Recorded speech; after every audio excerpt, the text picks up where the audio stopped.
Hello दोस्तों, कैसे हैं आप लोग? उम्मीद करते हैं आप बहुत अच्छे होंगे। दोस्तों, आज का हमारा टॉपिक है ह्यूमन ग्लैंड। जी हाँ दोस्तों, आज हम मानव ग्रंथ के बारे में अध्ययन करेंगे और ये इसका पार्ट नंबर 2 है दोस्तों। इसके पहले पार्ट नंबर 1 चैनल पर अपलोड किया गया है वीडियो, आप वहां जाकर देख सकते हैं। चैनल में आपको दोस्तों इसके पहले जो अपलोड किया गया है वीडियो, वो है आपका बहिस्रावी ग्रंथ। आज हम दोस्तों देखेंगे अंतःस्रावी ग्रंथ।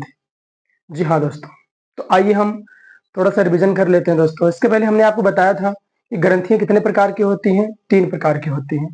कौन कौन सी होती हैं? तो याद रखना, अंतःस्रावी ग्रंथ, दूसरा आपका होता है बहिस्रावी ग्रंथ और तीसरा आपका होता है कौन सा? मिश्रित ग्रंथ।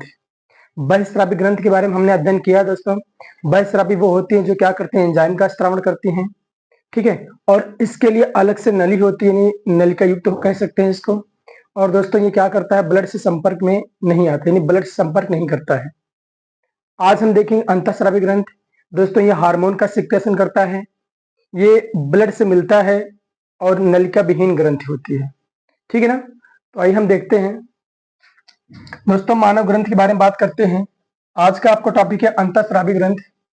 अंतःस्रावी को एंडोक्राइन ग्लैंड कहा जाता है। इसमें सबसे पहली ग्रंथ के बारे में बात करेंगे हम दोस्तों, पीयूष ग्रंथ। याद रखना, पीयूष ग्रंथ को पिट्यूटरी ग्लैंड भी कहा जाता है और ये सबसे छोटी ग्रंथि होती है दोस्तों। क्या होती है? सबसे छोटी होती है। मस्तिष्क में पाई जाती है, यानी ह्यूमन ब्रेन में पाई जाती है। मास्टर ग्रंथ भी कहा जाता है इसको, यानी मास्टर ग्लैंड भी इसको कहा जाता है। मास्टर ग्रंथ कहने का रीजन सिर्फ इतना है क्योंकि ये बहुत सारे हार्मोन को कंट्रोल करता है। इसी की वजह से इसको क्या कहा जाता है? मास्टर ग्रंथ कहा जाता है दोस्तों। याद रखना दोस्तों, पीयूष ग्रंथ तो बहुत सारे हार्मोन को कंट्रोल करती है, लेकिन इसको कौन कंट्रोल करता है? याद रखना, हाइपोथैलेमस कंट्रोल करता है, ठीक है। नेक्स्ट बात करते हैं, इस कई सारे हार्मोन का स्त्रावण करता है। पहला आपका होता है जीएच, यानी गोनेडोट्रोपिन हार्मोन, जिसको हम क्या कहते हैं दोस्तों? वृद्धि हार्मोन। या इसको हम ऐसे कह सकते हैं दोस्तों, गोनेडोट्रोपिन ना कहकर इसको हम कह सकते हैं सिंपल में ग्रोथ हार्मोन। क्या बोलेंगे दोस्तों? ग्रोथ हार्मोन, ये सही है दोस्तों। जीएच को ग्रोथ हार्मोन कहा जाता है। ग्रोथ हार्मोन, नाम में ही ग्रोथ लिखा है, तो याद रखना ये क्या करेगा? वृद्धि हार्मोन, यानी कहने का मतलब शरीर की वृद्धि करेगा, कोशिकाओं की वृद्धि करेगा। तो पहला आपका पीयूष ग्रंथ द्वारा स्रावित हार्मोन कौन सा है? जीएच हार्मोन, यानी जिसको हम क्या कहते हैं? वृद्धि हार्मोन, ठीक है। ये क्या करता है? अस्थियों एवं ऊतकों की वृद्धि करता है। यानी ये क्या करता है दोस्तों? हड्डियों को और जो टिश्यू होते हैं उनके वृद्धि को क्या करता है? नियंत्रित करता है। तो हम कह सकते हैं दोस्तों, हड्डियों के अध्ययन को क्या कहा जाता है? ऑस्टियोलॉजी कहा जाता है, ठीक है। आगे बात करते हैं एडीएच हार्मोन, यानी जिसको क्या कहा जाता है? Anti diuretic hormone. एडीएच का फुल फॉर्म क्या होता है? Anti diuretic hormone. दोस्तों ये क्या करता है? यूरिन की मात्रा को कंट्रोल करता है, यानी यूरिन कितना बनना चाहिए ये कौन कंट्रोल करता है? तो याद रखना, एडीएच हार्मोन करता है, ठीक है। दोस्तों इसकी कमी से एक रोग हो जाता है, डायबिटीज इंसिपिडस। याद रखना, एडीएच की कमी से एक रोग होता है दोस्तों, इसको क्या कहा जाता है? डायबिटीज इंसिपिडस, ठीक है। आगे क्या करता है दोस्तों? ये वाटर लॉस को कम करता है, यानी पानी की कमी करता है, यानी जो कम होता है उसको क्या करता है? ये कम करता है, लॉस को कम करता है, यानी पानी खपत को क्या करता है? कम करता है, ठीक है ना। तो आप समझ गए होंगे, एडीएच हार्मोन क्या करता है? यूरिन की मात्रा को कंट्रोल करता है। इसकी कमी से रोग होता है डायबिटीज इंसिपिडस, यानी जिसको मधुमेह कहते हैं। वाटर लॉस को कम करता है। अगला है आपका दोस्तों सी नंबर, एफएसएच हार्मोन, जिसको हम क्या कहते हैं? Follicle stimulating hormone. Follicle stimulating hormone, ये क्या करता है दोस्तों? अंडाशय को एस्ट्रोजन के लिए प्रेरित करता है। यानी कहने का मतलब है कि फीमेल बॉडी में पाया जाता है एक अंडाशय जो क्या करता है? एक उसी बॉडी में पाया जाता है दोस्तों एस्ट्रोजन हार्मोन। याद रखना, फीमेल में 3 प्रकार के हार्मोन पाए जाते हैं। एक आपका एस्ट्रोजन हार्मोन होता है, दूसरा आपका रिलैक्सिन होता है दोस्तों, तीसरा आपका कौन सा होता है? याद रखना, प्रोजेस्टेरॉन, ठीक है। प्रोजेस्टेरॉन को दोस्तों ब्यूटी हार्मोन भी कहा जाता है, कह सकते हैं। नेक्स्ट बात करते हैं यहाँ पर,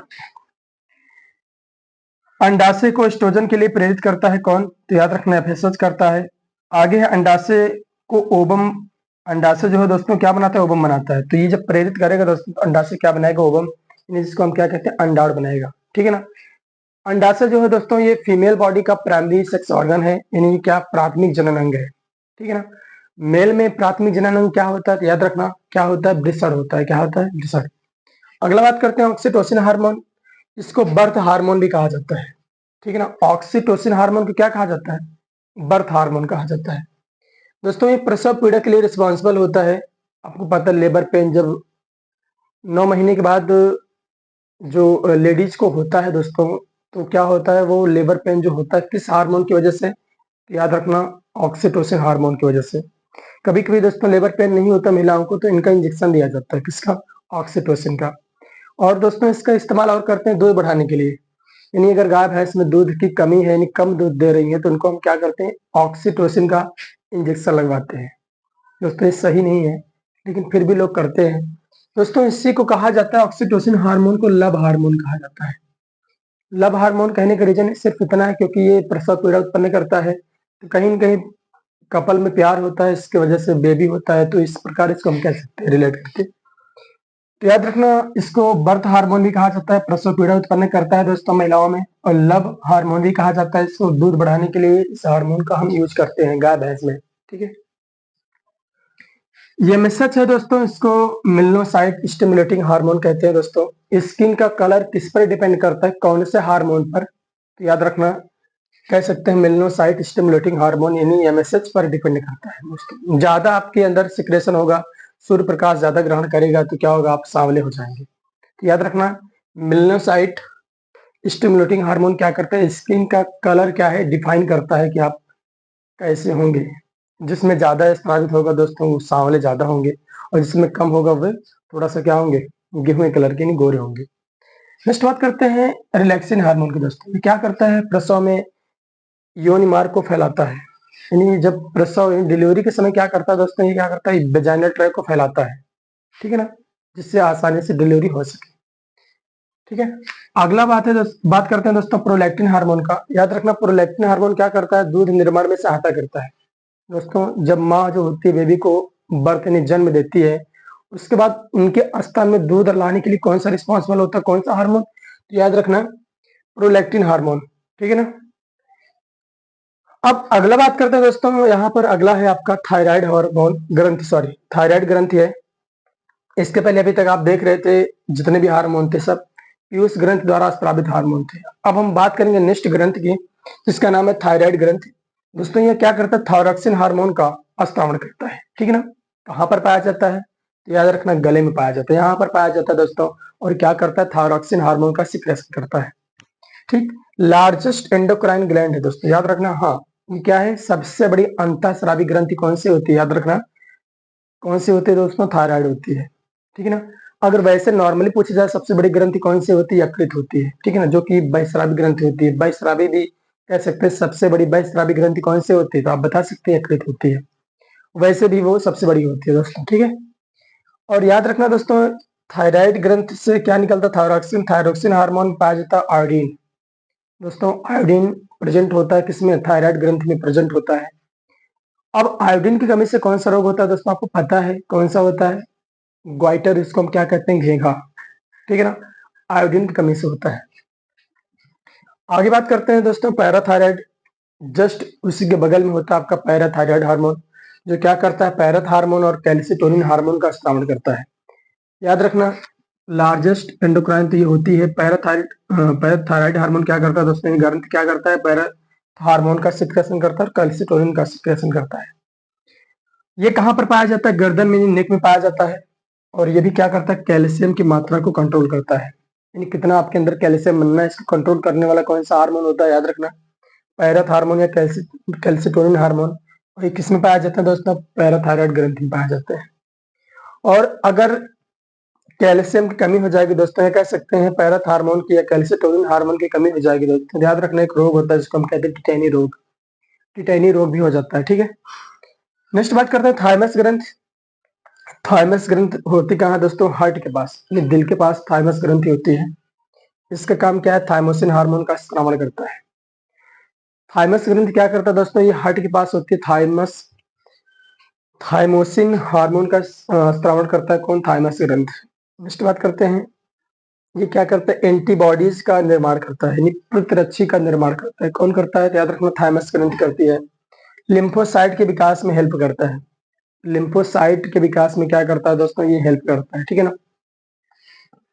नेक्स्ट बात करते हैं अधवृक्क ग्रंथि दोस्तों, जिसको हम क्या कहते हैं, एड्रिनल ग्रंथि। ये कहाँ होता है, किडनी के ऊपर छोटे छोटे दो होते हैं, आपने देखा होगा।